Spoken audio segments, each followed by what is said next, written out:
গল্পকরণে আপনারা শুনছেন western series থেকে গল্প শেষ জংশন। আজকে পঞ্চম পর্ব।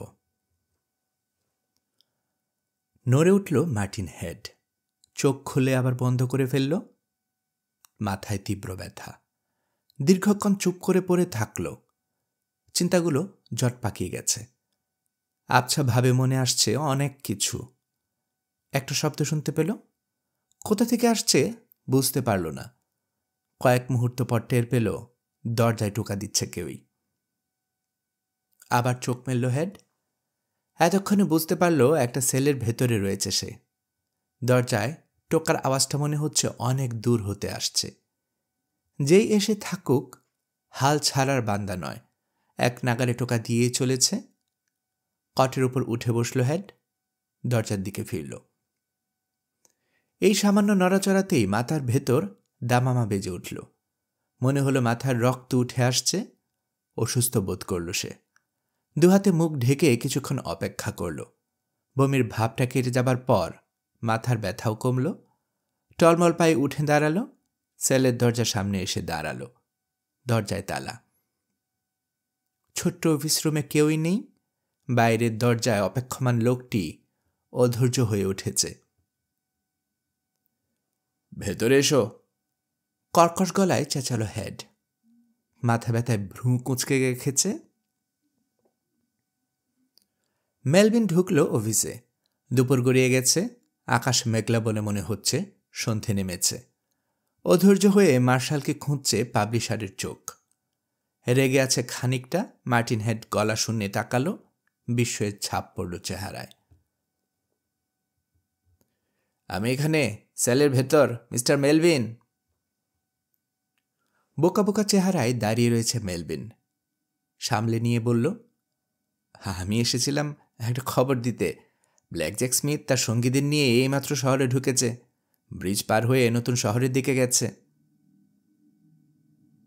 দরজায় ধাক্কা দিয়ে ধাতব আওয়াজটা করল মার্টিন। আমাকে এখান থেকে বের করো। এতক্ষণে মেলভিন বুঝল মার্শাল আটকা পড়েছে সেলের ভেতর। বাইরে থেকে সেলের দরজা খোলার চেষ্টা করল সে। তালা মারা। ওগোছলো ডেস্কের কাছে চলে এলো। চাবি খুঁজছে। একটার পর একটা ড্রয়ার টেনে দেখল। চাবি নেই। বিভ্রান্ত হয়ে হেডকে দেখল। বিড়বিড় করে বলল, চাবি পেলাম না। সেলের দরজায় এসে দাঁড়ালো। ব্যাপার কি? ভেতরে আটকা পড়লে কিভাবে? লোহার শিখে চেপে বসল মার্টিন হেডের আঙ্গুল। বিরাট লম্বা কাহিনী, বলল তিক্ত স্বরে। ঠোঁটে ঠোঁট চেপে বলল, বাজে কয়টা? ভেস্টের পকেট থেকে একটা সোনার ঘড়ি বের করল পাবলিশার। 4:15। অসুস্থ বোধ করল হেড। 5 ঘন্টার বেশি অজ্ঞান হয়ে পড়েছিল সে সেলের ভেতর। আঙ্গুলের ডগা দিয়ে আলতো করে মাথার তালু ছুল। ফুলে আছে মাথা। কপাল ভালো মারা যায়নি সে। মার্টিন হেডের মুখের একপাশে শুকনো রক্ত লেগে আছে। রক্ত দেখে চমকে গেল পাবলিশার। বলল, তুমি দেখছি আহত, চিকিৎসা দরকার। দরজার দিকে পা বাড়ালো। হ্যাঁ, ডাক্তার খুককে নিয়ে আসছি। যাও, তিক্ত স্বরে তাগাদা দিল মার্শাল। এমন কাউকে এনো যে তালা ভেঙে আমাকে বের করতে পারবে। দরজার কাছ থেকে এক পলক দেখল মেলভিন মার্টিন হেডকে। করুণা বোধ করল। বেরিয়ে যাবার আগে বলল, জ্যাককে নিয়ে আসবো, ও ফুলটনের কামার। লোকটা চলে যেতে দেয়াল ঘড়ির টিকটিক শব্দ অনেক জোরালো শোনালো মার্টিনের কানে। কটে বসল সে। দুহাতে মাথা চেপে ধরল। তিক্ত একটা কণ্ঠস্বর শুনতে পাচ্ছে সে নিজের ভেতর। ছেলেটাকে বিশ্বাস করেছিল সে। বিশ্বাস করেছিল কারণ এতদিন পর ওকে ফিরে পেয়ে ভালো লাগছিল। মনে হয়েছিল ছেলেটার সাহচর্য ওর প্রয়োজন। লিউইসের মিষ্টি কথাগুলো মনে পড়ছে এখন। সব ভুলে ক্ষণিকের জন্য বেভুলা হয়ে গিয়েছিল সে। বুকে আশা জেগেছিল ছেলের ভালোবাসা শ্রদ্ধা অর্জন করার। তারপরেই তো লিউইস আঘাত করল। লিউইস চলে গেছে। এখন মার্টিন বুঝতে পারছে আরেকবার আইন রক্ষায় ব্যর্থ হয়েছে সে। ভয়ঙ্কর এক খুনিকে যেতে দিয়েছে সে ব্যাননের পেছনে। ব্যানন তাকে বন্ধু মনে করে। অসহায় রাগ বুকে চেপে অন্ধকার সেলে থম মেরে বসে থাকল মার্টিন হেড।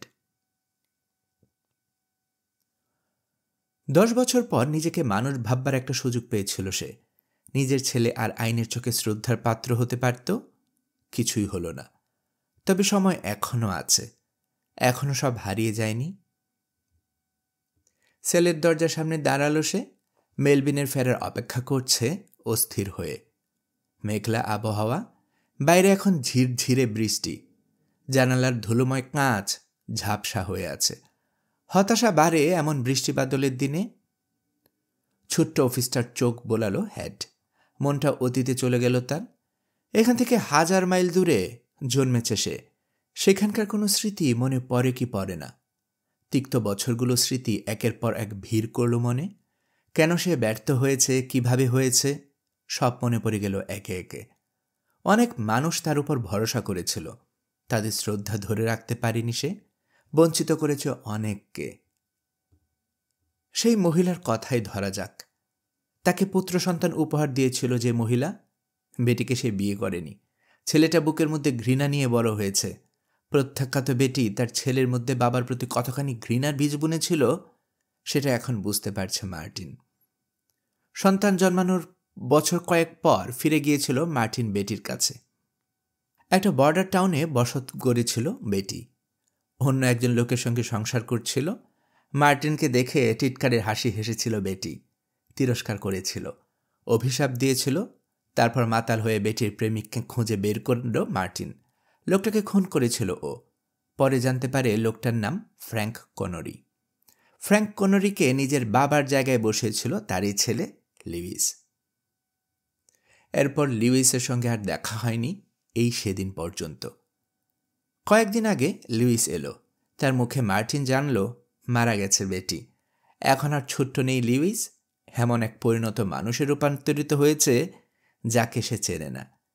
লিউইস এখন খুনি, অস্ত্র ভাড়া খাটায়, বিশ্বাসঘাতকতায় অভ্যস্ত এক নৈতিকতার বর্জিত মানুষ। মার্টিন ভেবেছিল ছেলেকে যে অবহেলা সে করেছে সেটা পুষিয়ে দিতে পারবে জীবনের শেষ কদিনে। কিন্তু এখন বুঝতে পারছে লিউইস তার সঙ্গে দেখা করেছে শুধুমাত্র নিজের কাজে তাকে ব্যবহার করার জন্যে। মার্টিন ব্যাননের বন্ধু এ কথা না জানলে লিউইস কখনোই আসতো না দেখা করতে। ব্যানন ফুলটনে আসবে আগে থেকে না জানলে মার্টিনের ধারে কাছে ঘেঁষত না। আরো জোরে সেলের শিক চেপে ধরল মার্টিন। যে কারণেই লিউইস এখানে এসে থাকুক না কেন, তার কাজে বাধা দিতেই হবে বাধা। এটুকুই করতে হবে, এটুকু ব্যাননের প্রাপ্য। ব্যানন ওর ছেলের বয়সী। ব্যানন যদি ছেলে হতো। 5 মিনিট পর কামার জ্যাককে নিয়ে জেল অফিসে ফিরে এলো মেলভিন। খোঁচা খোঁচা দাড়ি ভরা চেহারা জ্যাকের, হাতে একটা পিঞ্চ বার। পুরনো তালাটা ভেঙে ফেলতে 2 মিনিটের বেশি নিল না সে। ছাড়া পেয়ে ডেস্কের সামনে এসে দাঁড়ালো মার্টিন। পিস্তলটা খুঁজছে। অবাক হলো না যখন বুঝল অস্ত্রটা এখানে নেই। মেলভিনের দিকে তাকালো মার্টিন। কামার জ্যাক তাকে দেখছে, চোখে আশা নেই। কি হয় একটা ভাব তার চেহারায়। ভালো একটা কোল্ড রিভলভার দরকার আমার, গম্ভীর চেহারায় বলল মার্টিন। আমার কাছে একটা পিস্তল আছে, বলল মেলভিন। একটা .32। মাথা নাড়ল মার্টিন। আমি আরো ভারী ক্যালিবারের অভ্যস্ত। জানালা দিয়ে বাইরে তাকালো। হার্ডওয়্যার স্টোরে বোধহয় পেয়ে যাব। আমার কাছে শেরিফ জন ওয়েনের কোলটা আছে, বলে উঠল জ্যাক। দরজার দিকে পা বাড়ালো মার্টিন। চলো তাহলে। পেছন থেকে তীক্ষ্ণ কণ্ঠে বলল মেলভিন, 1 মিনিট, একা তুমি ব্ল্যাক জকের সঙ্গে লাগতে যাচ্ছ? এক মুহূর্তে চোখে চোখে চেয়ে রইল দুজন। তারপর সিদ্ধান্ত নিয়ে ফেলল মার্টিন, ব্যাননের জন্য অপেক্ষা করার কোনো মানে নেই। সে কখন ফিরবে কে জানে। ঝামেলা তাকে নিজেই সামলাতে হবে। সে এই শহরের মার্শাল, যেচে পড়ে দায়িত্বটা নিয়েছে সে। মুখের ভেতরটা তিতে লাগলো হেডের। না, আগেই ব্ল্যাক জ্যাক না, নিচু স্বরে বলল সে। আগে আরেকজনের মোকাবেলা করতে হবে। জ্যাকের সঙ্গে ঝিরঝিরে বৃষ্টিতে বেরিয়ে এলো মার্টিন। মেলভিন কিছুক্ষণ অফিসে অপেক্ষা করল, চেয়ে থাকলো জানালা দিয়ে কাদাময় রাস্তার দিকে। মনটা খারাপ লাগছে তার। যেভাবে যা ঘটছে তা ঠিক পছন্দ করে উঠতে পারছে না। গতরাতে সমস্ত কিছু সহজ মনে হয়েছিল। মনে হয়েছিল গানম্যানের বিরুদ্ধে গানম্যান নামালেই সব সমস্যার সমাধান। এখন তেমন মনে হচ্ছে না। ভয় লাগছে হঠাৎ করেই। টাউন কমিশনারের সঙ্গে আলাপ করে এমন একজনকে মার্শাল করেছে সে, যার ব্যাপারে কিছুই তার জানা নেই। মার্শালের ব্যাজ পড়েছে লোকটা, কিন্তু মনে হচ্ছে ব্যাজের মান রক্ষার ক্ষমতা আসলে মার্টিন হেডের নেই। দরজাটা বন্ধ করে দিয়ে বেরিয়ে এলো সে অফিস হতে। কামার আর হেডের পিছু না নিয়ে নিজের অফিসে ফিরল। দুশ্চিন্তায় কালো হয়ে আছে মুখটা। একটু দূরে লম্বা একটা ছেলে টাইপ সেট করছে একটা কেসে। বয়স কত হবে? বড় জোর 16। যে কাগজ দেখে সে কম্পোজ করছে সেটা তুলে নিয়ে পড়ল মেলভিন। কাগজটা মুচড়ে ফেলে দিল ওয়েস্ট পেপার বাস্কেটে। ছেলেটাকে বলল, বাড়ি চলে যাও পিট, সকালে তোমাকে আমি ডেকে নেব, অবশ্য যদি তখনও আমার কাগজের ব্যবসাটা থাকে। চেয়ে থাকলো মেলভিন। দেখল ছেলেটার গায়ে কোট চাপিয়ে গুঁড়ি গুঁড়ি বৃষ্টির মধ্যে বেরিয়ে গেল। জানালার সামনে দাঁড়িয়ে থাকলো সে বেশ কিছুক্ষণ। তারপর ডেস্কের কাছে ফিরে এলো। একটা ড্রয়ার টান দিয়ে খুলল। ড্রয়ারে শুয়ে আছে ছোট্ট একটা রুপোলি পিস্তল। অস্ত্র সে একেবারেই চালাতে জানে না তা নয়। সীমান্তের শহরগুলোয় এমন কোনো পাবলিশার নেই যাকে গোলমালে পড়তে হয়নি। বিরক্ত পাঠক অথবা মাতাল রাজনীতিবিদদের মোকাবেলা করতেই হয়। এই দুজাতের মধ্যে মাতাল রাজনীতিকরা বেশি বিপজ্জনক। সম্পাদকীয়র হুল গায়ে ফুটায় এরা হয় উগ্র। ব্ল্যাকজ্যাক স্মিথ মাতাল রাজনীতিক বা বিরক্ত পাঠক নয়। সে সম্পূর্ণ অন্য ধাতু দিয়ে গড়া। ঠান্ডা মাথায় পেশাদার খুনি। সে যদি আসে তাহলে ঘোড়ার চাবুক বা লাঠি হাতে আসবে না, হেলে আসবে 6 গান নিয়ে। দীর্ঘশ্বাস ফেলল মেলভিন। অন্য শহরগুলোতে যেমন হুমকে আসত, এখানে তা আসবে না। বুদ্ধিমান হলে একটা কাজে ওরা করার আছে। মালপত্র গুছিয়ে নিতে পারে সে। চলে যেতে পারে অন্য কোনো নতুন শহরে। সেখানে আবার দোকান খুলতে হবে, নতুন করে শুরু করতে হবে কাগজের ব্যবসা। অথবা আরেকটা কাজ করতে পারে সে। থেকে যেতে পারে এখানে, জীবনের ঝুঁকি নিয়ে দেখতে পারে কি ঘটে ফুলটনে। ক্লান্ত হয়ে চেয়ারে বসল মেলভিন। জানালার দিকে চেয়ে থাকল। বারবার শহর বদল করে বিরক্ত হয়ে গেছে সে। ঠিক করে ফেলল, মাছনে বাঁচবে, মরলে মরবে, কিন্তু ফুলটন ছেড়ে কোথাও যাবে না আর। রুপোলি পিস্তলের মাঠ শক্ত হাতে ধরে আছে মেলভিন। যাই ঘটুক, এখানেই অপেক্ষা করবে সে। স্যাডলে কুঁচু হয়ে বসে আছে ব্ল্যাকজ্যাক স্মিথ। স্লিকারের তলায় চওড়া কাঁধ ঢাকা পড়েছে। বৃষ্টির পানি বরফ ঠান্ডা কুলকুল করে নামছে তার মেরুদণ্ড বেয়ে। কোনো মন্তব্য ছাড়াই ব্যাপারটা সহ্য করছে সে। এমনইভাবেই সারা জীবন যা ঘটেছে সেসব বিনা মন্তব্যে হজম করে গেছে। কখনো কোনো অভিযোগ করেনি। ব্ল্যাকজ্যাকের দেহের হাড়গুলো চওড়া।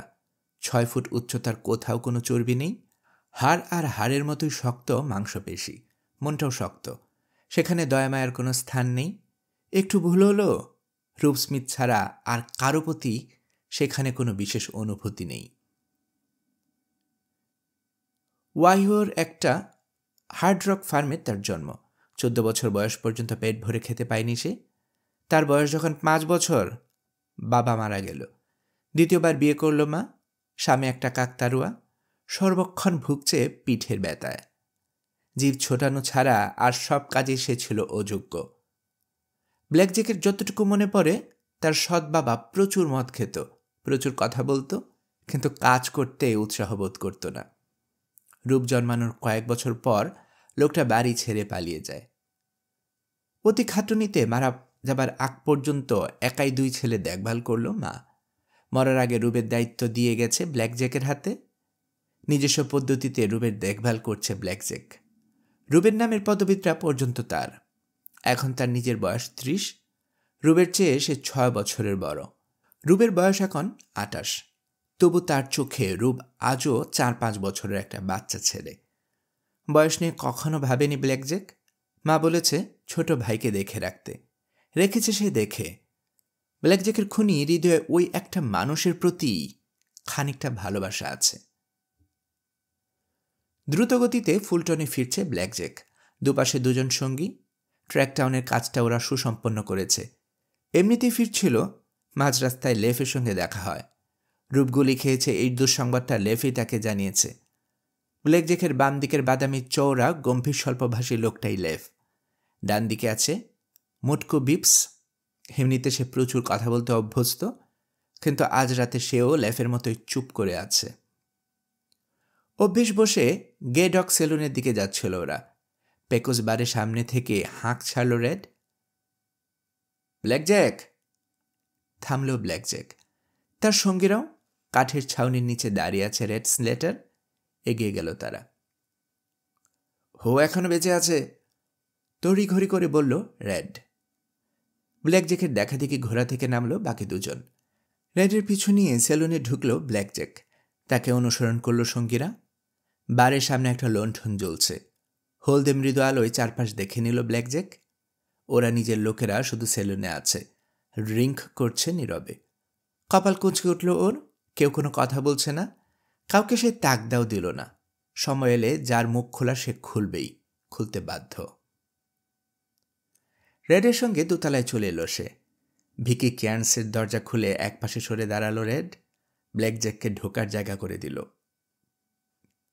সেজ গ্রুভারের উপর প্রথমে নজর পড়ল ব্ল্যাকজ্যাকের। আড়ষ্ট ভঙ্গিতে খাটের মাথার কাছে দাঁড়িয়ে আছে মেয়েটা। সেজের হাত ধরে চোখ বন্ধ করে শুয়ে আছে রূপ। অনিয়মিত শ্বাস ফেলছে। ঘড়ঘড় আওয়াজ হচ্ছে বুকের ভেতর। দূরের দেয়ালের কাছে দলের একজন লোক পাহারা দিচ্ছে একটা চেয়ারে বসে। নির্বিকার নির্লিপ্ত চেহারায় সেজ গ্রুভারকে দেখল ব্ল্যাকজ্যাক। চোখাচোখি হতেই ফ্যাকাশে মুখটা আরও ফ্যাকাশে হয়ে গেল মেয়েটার। গার্ডকে হাতের ইশারা করল ব্ল্যাকজ্যাক। নীরবে মাথা ঝাঁকিয়ে বাইরে চলে গেল লোকটা। যাওয়ার সময় দরজাটা বন্ধ করে দিয়ে গেল। রেড দাঁড়িয়ে আছে দরজার কাছে, পাহারা দিচ্ছে। ভাইয়ের পাশে এসে দাঁড়ালো ব্ল্যাকজ্যাক। আওয়াজ পেয়ে দুর্বল স্বরে জানতে চাইল রূপ স্মিথ। কে? রেড। চোখ খোলেনি। ব্ল্যাকজ্যাক বলল, আমি রূপ, জ্যাক। চোখ খুলে গেল। পিটপিট করে তাকালো রূপ। নজরটা আস্তে আস্তে ব্ল্যাকজ্যাকের উপর স্থির হলো। হাসার চেষ্টা করল সে। ব্ল্যাকজ্যাক জানতে চাইল, কি অবস্থা? ভালো না, বিড়বিড় করল রূপ। সেজ গ্রুভার দূরে সরে যেতে চাইছিল, কিন্তু শক্ত হাতে তাকে ধরে রাখল রূপ। থাকো, বলল ফিসফিস করে। তুমি কাছে থাকলে আমার ভালো লাগে। কে গুলি করেছে তোমাকে? ঠান্ডা গলায় জানতে চাইল ব্ল্যাকজ্যাক। কোনো কিছুতেই উত্তেজিত হওয়ার তার ধাতে নেই। শীতল ক্রোধ মেটায় সে হিসেব নিকেশ করে। শত্রুতা করে আজ পর্যন্ত তার হাত থেকে ছাড় পায়নি কেউই। Rock Bannon. থমকে তাকালো ব্ল্যাকজ্যাক। ব্যানন? Rock Bannon? মন্টেনার আউটলো? গলাটা কঠিন হয়ে উঠল তার। ঠিক জানো তো রূপ? সায় দেওয়ার জন্য মাথা দুলাতে গিয়ে রূপ বুঝল হতজোর তার নেই। দুর্বল স্বরে বলল, হ্যাঁ, ও ব্যানন। তোমাকে জানানোর দরকার ছিল, তাই জ্ঞান হারাইনি আমি। চুপ হয়ে গেল রূপ। কথা বলতে গিয়ে হাঁপিয়ে উঠেছে। নীরব থেকে শক্তি সঞ্চয় করেছে। বিছানার মাথায় দাঁড়িয়ে দীর্ঘদেহী সেই আগন্তুকের কথা ভাবল সেজ। নামটা শুধু রক বলেছিল লোকটা, তাহলে সেও একজন আউটলো। রূপের হাতটা শীতল হয়ে গেছে। হাত ছাড়িয়ে নিয়ে পিছিয়ে গেল সেজ। চোখ খুলল রূপ। মেয়েটার দিকে মাথা ফেরানোর চেষ্টা করল। ব্যথায় কুঁচকে গেল মুখ। তোমাকে কখনো আঘাত দিতে চাইনি, ফিসফিস করে বলল। শুধু চেয়েছিলাম। এত ক্লান্ত যে কথা শেষ করতে পারল না। চোখ বন্ধ হয়ে গেল। ভাষাহীন চোখে সেজকে দেখল ব্ল্যাকজ্যাক। দরজার কাছে দাঁড়ানো রেডের উদ্দেশ্যে বলল, মেয়েটা এখানে কি করছে? বিছানার পায়ের কাছে চলে এলো রেড। মেয়েটার দিকে তাকিয়ে চট করে দৃষ্টি ফিরিয়ে নিল। ওকে এখানে চেয়েছিল রূপ, ডাক্তার শহরের বাইরে গেছে, আর কারো সেবা নেবে না দেখে। ভ্রু কুঁচকে গেল ব্ল্যাক জ্যাকের। ফেরার পথে ডাক্তারকে দেখলাম, বাগের হুইল কাদায় বসে যাওয়ায় আটকে গেছে। বললাম তাকে আমার সঙ্গে আসতে, এলো না। নিষ্ঠুর এক চিলতে হাসি দেখা দিয়েই মিলিয়ে গেল ব্ল্যাক জ্যাকের ঠোঁটে। বলল, আমার মতো মানুষের সাহায্য নেওয়ার চেয়ে মরে যাওয়া ভালো। সেজের দিকে কড়া চোখে তাকালো সে। থাকোর সঙ্গে। মেয়েটার চেহারা দেখে মনে হলো প্রতিবাদ করবে। ভেতরে ভেতরে রেগে গেল ব্ল্যাক জ্যাক। আমি ফেরা পর্যন্ত ও যেন বেঁচে থাকে, নইলেও তুমি ওর সঙ্গে যাবে কবরে। রেডকে সঙ্গে নিয়ে দরজার দিকে পা বাড়ালো সে। চলে গেল দরজা ভিড়িয়ে দিয়ে। প্রহরী লোকটা আবার এসে বসল চেয়ারে। বাইরে দাঁড়িয়ে কি যেন খেয়েছে। সরু একটা কাঠি দিয়ে খিলাল করছে। একটু পর সন্তুষ্ট হয়ে কাঠিটা চোখের সামনে তুলে দেখল, কি যেন লেখে আছে। শুকলো কাঠিটা। ঘৃণায় মুখ ফিরিয়ে নিল সেজ। বাইরে সিঁড়ি বেয়ে নামতে নামতে চিন্তিত স্বরে বলল রেড, গলিটা বের করতে না পারলে বাঁচবে না রূপ। কঠোর হয়ে গেল ব্ল্যাক জ্যাকের চেহারা। আমি লেফকে পাঠাচ্ছি, ডাক্তারকে নিয়ে আসবে। বার রুমে নেমে এলো তারা। লেফ আর বিপস কাউন্টারে দাঁড়িয়ে মদ গিলছে। কেউ কারোর সঙ্গে কথা বলছে না। ঘরের ভেতরে থমথমে একটা পরিবেশ, আসন্ন ঝড়ের আগে শান্ত প্রকৃতির মতোই। কোনার টেবিলে মাতাল হয়ে বসে আছে ঝাড়ুদার। রেডকে খবর দিয়ে $1 পেয়েছিল সে টাকায় মদ গিলছে। খালি বোতলটা এখনো আঁকড়ে ধরে আছে।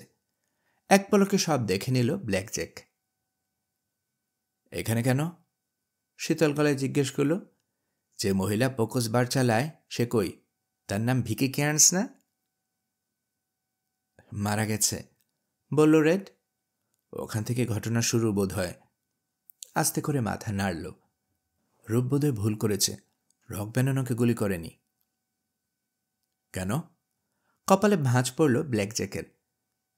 আমি জানতাম সে আসছে। ইউএস মার্শাল অফিস থেকে তাকে অনুরোধ করা হয়েছে তদন্ত করে দেখতে। ক্রিস লংলেখারের মেয়ে আর বউকে উদ্ধার করতে এসেছে সে। প্রতিশোধও নিতে চায়। শেরিফ জয়েন ওয়েন তার বন্ধু ছিল। দাঁতের উপর থেকে তার ঠোঁট সরে গেল খ্যাপা কুকুরের মতো। আমি ফেরার আগেই রূপ ওর ব্যবস্থা করতে চেয়েছিল। আসলে ব্যানন আমার শিকার রেড, আমার। ওকে শেষ করে দেব আমি। শ্রাক করল রেড। কি জানি, কিন্তু সে মিস কিয়ান্সকে খুন করতে যাবে কেন? তীক্ষ্ণ নজরে রেডকে বিদ্ধ করল ব্ল্যাক জ্যাক। কি বললে? কে কাকে খুন করেছে? রক ব্যাননকে অনুসরণ করে এখানে ঢুকেছিল রূপ আর শর্টি। ব্যাখ্যা করল রেড। উপরতলায় ওকে উঠতে দেখে ওরা। শর্টি ঢুকেছিল দোতলার জানালার গলে। ব্যাননের গুলিতে মারা গেছে সে। রূপ এখানে অপেক্ষা করে ব্যাননের জন্য। ভেবেছিল ব্যানন নেমে এলেই ওকে গুলিতে করে ফেলে দেবে। ব্যানন আগেই গুলি লাগিয়েছিল। আমি এখানে ছিলাম না, রূপের মুখে শুনলাম ঘটনা। রূপকে নিয়ে মহিলার বেডরুমে রাখতে গিয়ে বুঝলাম মারা গেছে ভিকি ক্যান্স। কাউচে পড়েছিল বেকায়দার ভঙ্গিতে।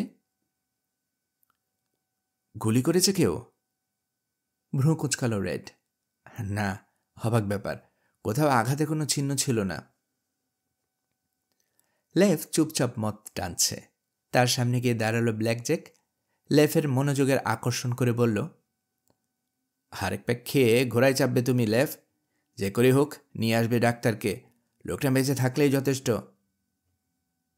বৃষ্টির মধ্যে আবার ঘোড়ায় চড়ে বাইরে যেতে হবে ভাবতেই বিরক্ত প্রকাশ পেয়ে গেল লেফের চেহারায়। কিছু বলল না। চটপট ড্রিঙ্ক সেরে বেরিয়ে গেল বার থেকে। পরিষ্কার একটা গ্লাস নিয়ে নিজের জন্য ড্রিঙ্ক ঢালল ব্ল্যাক জ্যাক। এক ঢোকে শেষ করে ফেলল তরলটুকু। এতক্ষণে সাহস পেয়ে বলল রেড, তুমি যাওয়ার পরও আরও কিছু ঘটনা ঘটেছে শহরে। শেরিফ জন ওয়েনের জায়গায় নতুন একজনকে ওরা টাউন মার্শাল করেছে। গ্লাসটা আস্তে করে কাউন্টারে নামিয়ে রেখে ধীরে সুস্থে ঘুরে দাঁড়ালো ব্ল্যাক জ্যাক। আমি চিনি তেমন কাউকে? নট করল রেড। Martin head. নির্বিকার থাকলো দস্যু সর্দারের চেহারা। রক ব্যানন আর মার্টিন হেড, বলল বিড়বিড় করে। নিচু গলায় জিজ্ঞেস করল, ওর কোথায়? একটু আগেও মার্টিন হেড ছিল শেরিফের অফিসে, আর ঘোড়ায় চেপে ব্যানন গেছে শহরের বাইরে। পরিচয় জানতাম না বলে আমি মনে করেছিলাম সাধারণ এক গানম্যান সে। ভেবেছিলাম কিসের মধ্যে জড়িয়েছে টের পেয়ে ভাগছে লোকটা। রুবের কাছে নামটা শুনে এখন মনে হচ্ছে সে ট্র্যাক টাউনে গিয়েও থাকতে পারে তোমার খোঁজে। মাথা নাড়ল ব্ল্যাকজ্যাক। ওখানে দেখিনি ওকে আমি। দ্বিতীয় ড্রিঙ্কটা গলা দিয়ে নামিয়ে বলল, মার্টিন হেডকে চাকরিটা দিয়েছে কে? ওই খবরের কাগজওয়ালা মেলভিন। সে আর টাউনের কমিশনার জন কার্লসন দুজনে মিলে শহরের মানুষদের নিয়ে একটা কমিটি করেছে। কমিটির দায়িত্ব শহরের আইনশৃঙ্খলা পরিস্থিতি নিয়ন্ত্রণে রাখার ব্যবস্থা করা। পরে ওদের টাইট দেব, অন্যমনস্কভাবে বলল ব্ল্যাকজ্যাক। পিস্তলের ঠান্ডা বাট ছুলো হাতের তালো। আগে মার্টিন হেডের ব্যবস্থা করব। দরজার দিকে পা বাড়ালো সে। অনুসরণ করল রেড। পেকোসবারের এক ব্লক দক্ষিণে গেডক সেলুন। আলো প্রায় নেই বললেই চলে। রুক্ষ অযত্নে নির্মিত বার কাউন্টার। পচা মদ বিক্রি হয় ওখানে। তাস খেলার জন্য রয়েছে কয়েকটা টেবিল। পেছনে একটা ঘরে আছে বেশ কয়েকটা বাঙ্ক। রাতে যাদের থাকার জায়গা জোটে না, স্বল্প ভাড়ায় রাত কাটায়, তারা ওখানে। সহজেই সেলুনটায় ঢোকা যায়। বেরোনোর ব্যবস্থাও আছে নানাভাবে। 100 গজ পেছনে টিলার রাজ্যে শুরু হয়েছে। যে কেউ হারিয়ে যেতে চাইলে হারিয়ে যেতে পারে। আইন তার নাগাল পাবে না সহজে। এখানে যারা আসতো তাদের পালাবার প্রয়োজন ছিল। এখন শেরিফ ওয়েন না থাকায় সতর্কতার দরকার পড়ে না, তবু সুযোগ তৈরি করে রাখা আছে। মারা যাওয়ার কিছুদিন আগে সেলুনটা বন্ধ করে দিয়েছিল শেরিফ ওয়েন। ব্ল্যাকজ্যাক আসার পর আবার বারটা খোলা হয়েছে। বাধা দেওয়ার কেউ নেই। কাঁচা হাতে তৈরি রঙহীন বাড়িটা দেখতে এমনিতেই বিচ্ছিরি। বৃষ্টিতে ভিজে আরও কুৎসিত দেখাচ্ছে এখন। কাউন্টারের সামনে বসে আছে জেমস ওয়েন ওরফে লিউইস হেড। কার জন্য যেন অপেক্ষা করছে। একটার বেশি ড্রিঙ্ক কখনো সে নেয় না। ঘড়ির দিকে চোখ রেখে ড্রিঙ্কে মৃদু মৃদু চুমুক দিচ্ছে। 4:30 বাজতেই চেয়ার পেছনে ঠেলে উঠে পড়ল। বেরিয়ে এসে বোর্ড ওয়ার্কে দাঁড়ালো। 2 সঙ্গী নিয়ে ব্ল্যাকজ্যাককে শহরে ঢুকতে দেখল সে। ব্রিজ পার হবার সময় তাদের ঘোড়ার খোরের ফাঁপা আওয়াজ শুনল। পেকোসবার পার হবার সময় রেড ডাক দিল ব্ল্যাকজ্যাক স্মিথকে। পেকোসবারে ঢুকল দস্যু সর্দার। সামান্য একটু কৌতূহল মাত্র অনুভব করল লিউইস। আপন মনে হাসল। ব্ল্যাকজ্যাক স্মিথের প্রয়োজন ফুরিয়েছে, কথাটা এখনও জানে না লোকটা। পকেট থেকে সিগার বের করল লিউইস। ওটা ধরাতে গিয়ে খেয়াল করল মার্টিন হেডকে। একা আসছে ব্রিজটা পার হয়ে। ক্লান্ত চেহারায় ছোটখাটো একজন মানুষ। কোমরে পিস্তল ঝুলিয়েছে, দেখা যাচ্ছে পরিষ্কার। ভ্রু সামান্য কুঁচকে গেল লিউইসের। একবার ভাবলেও গেডক সেলুনে ঢুকবে। পর মুহূর্তে মত পাল্টাল। সেলুনের কোণার সামনে বেড়া থেকে ছাউনির নিচে দাঁড়িয়ে থাকলো সে কি হয় দেখতে। সিগারটা ফেলে দিল। পা একটু ফাঁক করে দাঁড়ালো। হাত ঝুলছে হোলস্টারের পাশে। মার্টিন হেড ওর বাবা, কিন্তু কোনোদিন তাকে বাবা মনে করেনি সে। এখনও লোকটাকে বিপদের মুখোমুখি হতে দেখে অন্তরে কোনো অনুভূতি জাগল না তার। ব্রিজ পার হয়ে ওর দিকে হেঁটে আসছে মার্টিন হেড। লিউইসকে দেখতে পেয়েছে। হাঁটার গতি সামান্য বাড়ল। তিক্ত চোখে প্রশ্ন নিয়ে তাকালো সে ছেলের দিকে। পেকোসবার পার হবার সময় সেলুনের দরজা দিয়ে বাইরে বেরিয়ে এলো ব্ল্যাকজ্যাক স্মিথ। রেডও আছে তার সঙ্গে। মার্টিন হেডকে দেখেই রেডকে ভেতরে যাওয়ার ইশারা করল ব্ল্যাকজ্যাক। হাঁক ছেড়ে গলা ছাড়ল, মার্টিন হেড। থামল হেড। ব্ল্যাকজ্যাকের কণ্ঠস্বর যেন একটা বর্ষা। বিদ্ধ করল মার্শালকে। রাস্তার আরও সামনে বোর্ড ওয়ার্কে দাঁড়িয়ে আছে মার্টিন হেডের ছেলে। বেল্টের ভেতরে 2 হাতের বুড়ো আঙ্গুল গুজে রেখেছে সে। খুব ধীরে ধীরে ঘুরে দাঁড়ালো মার্টিন। বোর্ড ওয়ার্ক থেকে কাদাময় রাস্তায় নেমে তার মুখোমুখি হলো ব্ল্যাকজ্যাক। ঠোঁট বাঁকা হয়ে গেল শীতল হাসিতে। আমাকে খুঁজছ মার্টিন? ওর স্বস্তি নিয়ে দস্যু সর্দারকে দেখল প্রাক্তন রেঞ্জার। বৃষ্টির সঙ্গে সঙ্গে বাতাসও ছেড়েছে। হাড়ে কাপ ধরিয়ে দিতে চায়। এখন না ব্ল্যাকজ্যাক, বলে ঘুরে দাঁড়াতে গেল মার্টিন। দেরি করে কি হবে? ধমকে উঠল ব্ল্যাকজ্যাক। এক পা সামনে বাড়ল। হয় এখন, নইলে কখনো না। সেক্ষেত্রে তোমাকে শহর ছেড়ে চলে যেতে হবে। বুকের ভেতর ভয়ের কাঁপন টের পেল মার্টিন হেড। মনের মধ্যে কে যেন টিটকারি মারছে। যে ডাক্তার বলেছিল বিছানায় শুয়ে ওর হার্ট অ্যাটাকে মরবে, সে ভুল বলেছিল। লিউইসের দিকে চট করে তাকালো হেড। ছেলেটা এখনও দাঁড়িয়ে আছে গে ডক সেলুনের কোনায়। লুইস ওকে বলেছিল বিপদের সঙ্গী হবে। ব্যাননকে বলেছিল সে জন ওয়েনের ভাই। দুটোই মিথ্যে কথা। তবে এখনও নিজেকে শুধরে নেবার সুযোগ শেষ হয়ে যায়নি লুইসের। ওর হাত অস্ত্রের মারাত্মক চালু। ও যদি ব্ল্যাকজ্যাকের বিরুদ্ধে বাবাকে সাহায্য করে তাহলে হয়তো। কি হলো মার্টিন, ভয় পাচ্ছ? নিষ্ঠুর শোনাচ্ছে ব্ল্যাকজ্যাকের কণ্ঠ। কাঁধ ঝাঁকালো মার্টিন। হাতের ঝাপটায় লম্বা কোটের প্রান্ত সরিয়ে ড্র করল। ঝাপসাভাবে দেখল ব্ল্যাকজ্যাক নড়ছে। পর মুহূর্তেই ব্ল্যাকজ্যাকের প্রথম গুলি তার বুকে গাঁথল। পড়ে যাচ্ছিল মার্টিন।